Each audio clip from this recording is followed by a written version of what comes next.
Porsche 914. In the late 1960s, Porsche faced a problem. It needed a more affordable sports car to attract new customers. Volkswagen needed a flagship sports car of its own. The solution seemed perfect. One project. Shared costs, shared engineering, shared risk. The result was the Porsche 914. On paper, it had everything a sports car needed. A lightweight chassis, a mid-engine layout, sharp handling, a removable targa roof. In many ways, it was better balanced than the 911. The problem wasn't how it drove. It was what people believed it was. In Europe, it was sold as a Volkswagen Porsche, leaving buyers wondering where one brand ended and the other began. In the United States, it wore only a Porsche badge, but the question didn't disappear. Underneath was a Volkswagen-derived four-cylinder engine, and for many enthusiasts, that was enough. They didn't see a new Porsche, they saw a Volkswagen pretending to be one. Porsche tried to answer the criticism with the more powerful 914/6, but it created a different problem.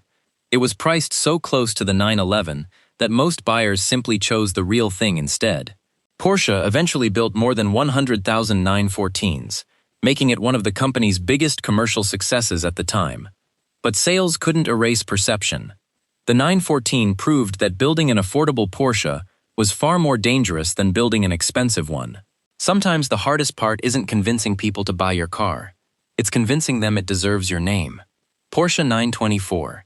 After the 914, Porsche knew it couldn't afford another identity crisis.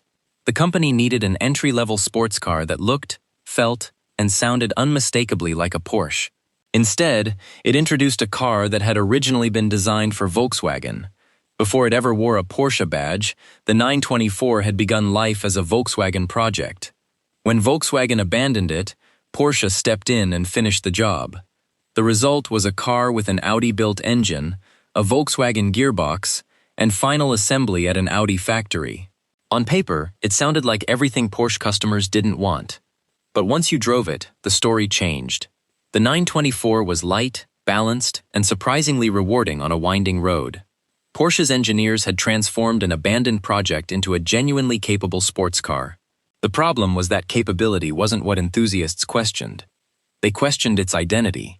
Where the 911 had an air-cooled flat six mounted behind the driver, the 924 had a water-cooled four-cylinder borrowed from the same company that built the Golf. To many loyal customers, that alone was enough. It didn't matter how well the car drove. They refused to see it as a real Porsche. Ironically, the market disagreed. By 1977, 1 out of every 2 Porsches leaving the factory was a 924. It became exactly the commercial success the company needed. But it also started an argument that would follow every front-engine Porsche for the next 2 decades. Porsche had saved its balance sheet while leaving many enthusiasts convinced it had compromised its soul. Porsche 928. In the mid-1970s, Porsche made one of the boldest decisions in its history. The company decided the 911 had no future. Engineers believed its rear-engine layout had reached the end of the road. It was an old idea, they argued, and modern engineering had moved beyond it. Porsche needed a new flagship, one that was faster, more comfortable, and more sophisticated in every measurable way. The result was the Porsche 928, a front-engined Grand Tourer powered by a 4.5-liter V8, combining sports car performance with luxury car refinement. It looked like the future. In 1978, it was named Motor Trend's Car of the Year. Inside Porsche, the plan was already in motion. The 928 wasn't supposed to sit alongside the 911. It was supposed to replace it. But Porsche had underestimated one thing: its customers. Every year the company expected buyers to move on. They kept choosing the 911 instead. The old car refused to die. What was meant to be a changing of the guard became an 18-year coexistence, with the 928 selling in respectable numbers but never becoming the icon Porsche had planned. Production quietly ended in 1995. The engineers had built a better Grand Tourer, but they hadn't built a better 911. Porsche learned that some legends don't survive because they're perfect. They survive because people simply refuse to let them go. Porsche 968. By 1992, Porsche had spent nearly 2 decades trying to convince customers that its front-engine sports cars deserved the same respect as the 911. The 968 was supposed to be the car that finally ended the argument.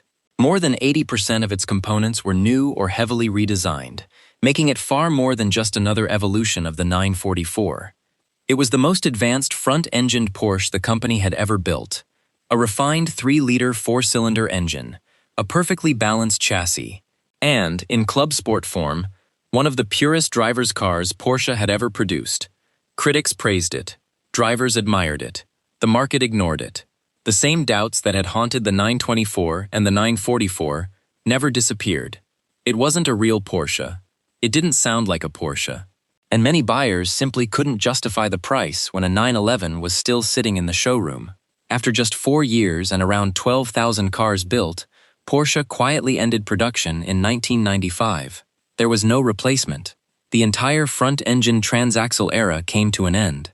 Ironically, Porsche didn't abandon the concept because it had finally built a bad car. It abandoned it after building its best one. Sometimes the hardest battle isn't building a better product. It's changing what people believe your brand is supposed to be. Porsche Cayenne. By the early 1990s, Porsche was running out of options. Sales had collapsed from more than 50,000 cars a year to fewer than 15,000. The company was losing hundreds of millions of Deutschmarks, and for the first time in decades, its future was no longer guaranteed. Porsche needed something it had never needed before. Volume. Not another sports car.